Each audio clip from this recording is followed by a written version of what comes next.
Hello, welcome to my video, welcome to my channel. My name is Anna. If you're new here, please subscribe to hear more from me. But in today's video, I'm talking about my Kindle. I've been meaning to film this video for quite a long time now.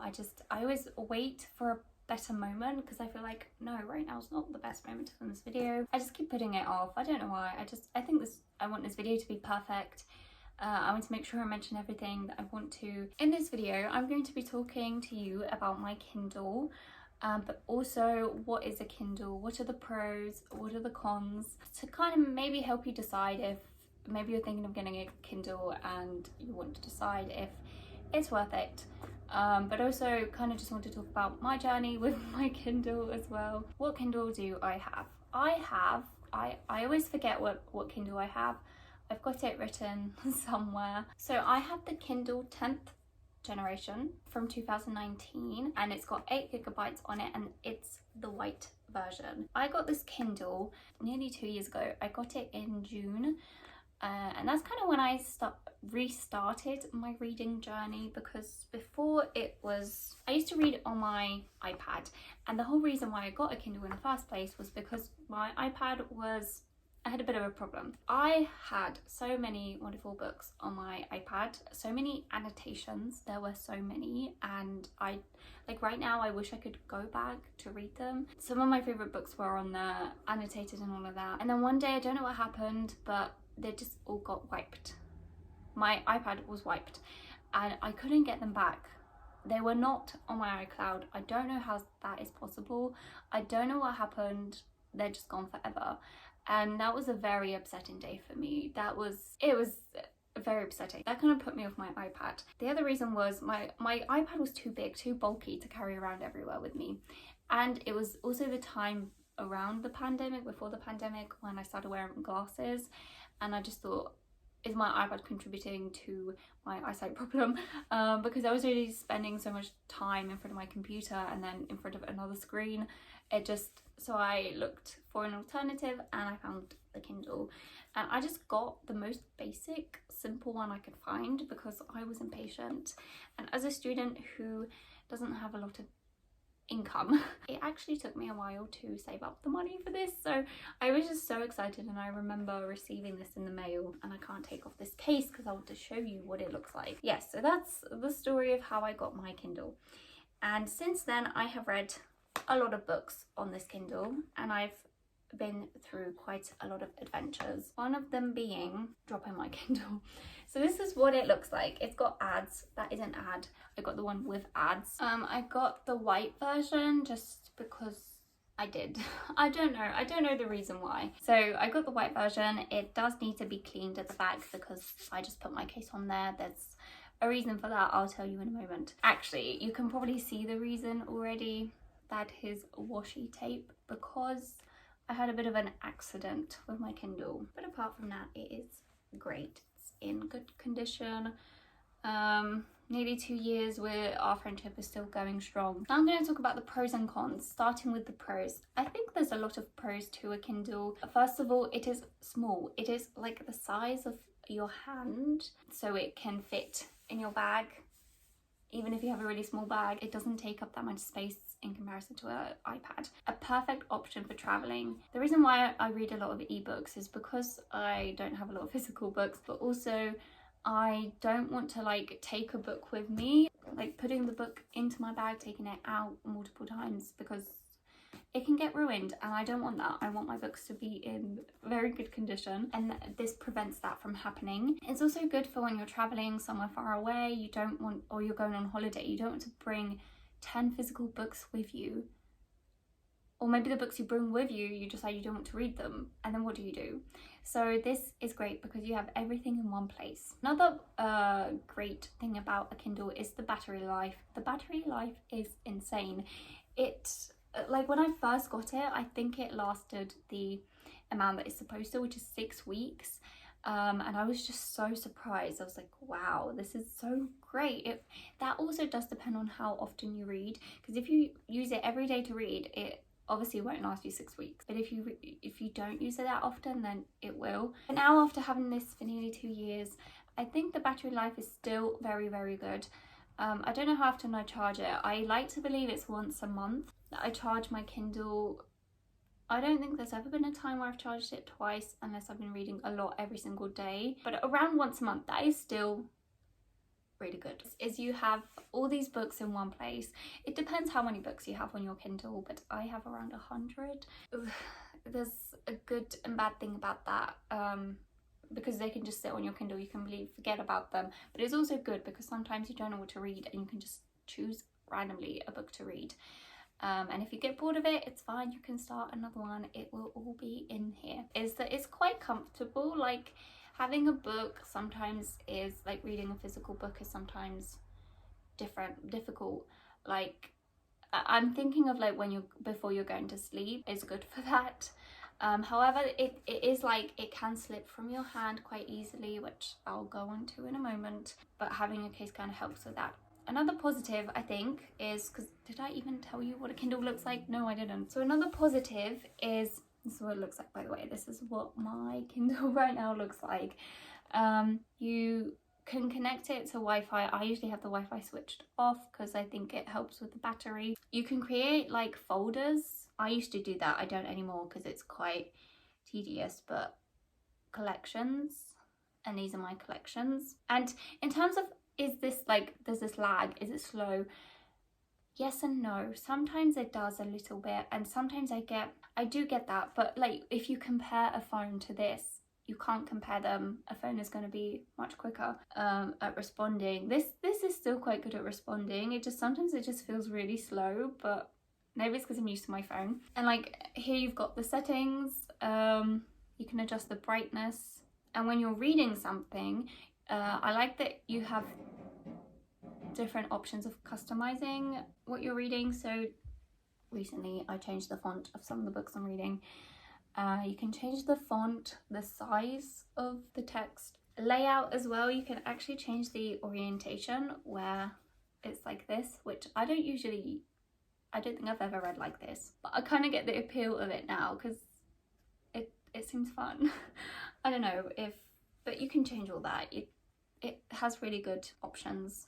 And also another great thing I like about this is that it shows you the amount of time you have left in the book. So you get what page you're on, you get the percentages, but I really like that it has time left in chapter. So here it says 6 minutes, and if you press this button it tells you time left in a book. And I think this has shown me like my average reading speed, because usually the books I'm reading, the average time remaining is 3-4 hours. Sometimes it's fun to see if that's actually true or not, so I like that. You can also just completely get rid of it if you don't want to see that reminder. But yeah, you can also highlight things. So if you like highlighting books, you can also do that here. Obviously it's black and white, so you won't see the color, but that's quite great. It's also like the layout is very simple, easy. It's so easy to use, and I think it does the job perfectly. Another positive I think I would say is there is definitely less eye strain when I'm reading with this. So I like to have my font quite small, but if my eyes are feeling tired I can make it bigger. There's a name for it. I think there's a backlight in this, so this is quite bright but it's not the same brightness as your phone, so it does help. Another positive of this is that you can connect it to your phone, which I think is quite great because you can see all the books that you have on your phone and you get to see the colour version of them. You can also sync it with your Kindle, and it just like if you one day forget about this, if you leave it at home, you can read from your phone, which I think is a great option. Now I think that's all the positives that I've covered in general. I love this thing so much, but let's talk about the cons. So I think the first one I'm gonna mention is the most important. If you get a Kindle, get a case ASAP, because silly me did not. So in the summer I dropped this because it slipped out my hand, and there's concrete in the garden. I was sitting on like the patio and it just fell onto the ground.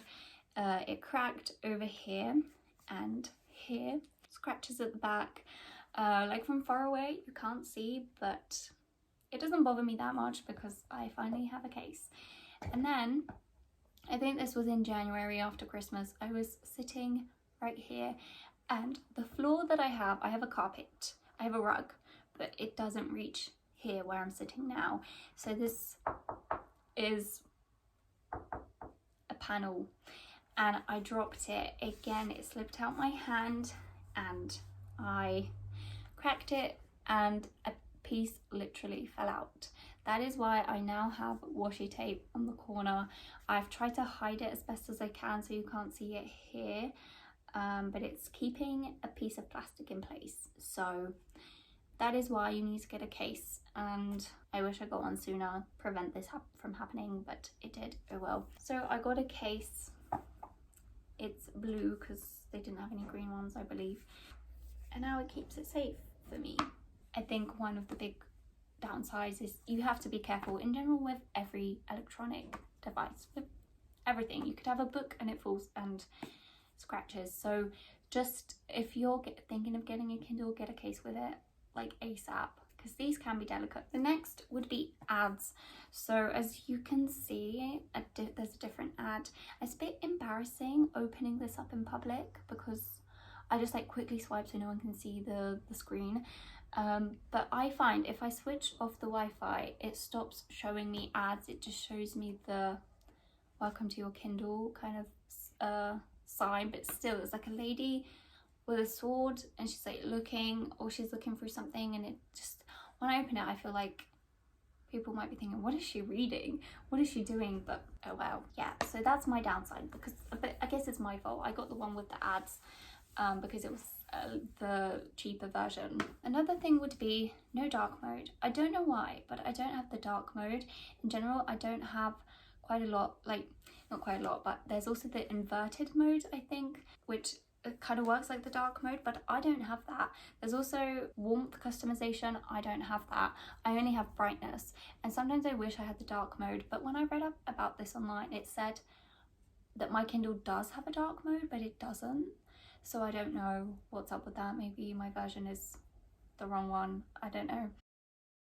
And I guess another downside, but that's just because of the Kindle I have, is this. So my screen is not completely smooth. It has this, like, it sticks out. That's not actually a big problem, but I just, in terms of maintenance, it can be. I don't pay attention to it, but when I look at the other Kindles, I think maybe I should have gotten that one.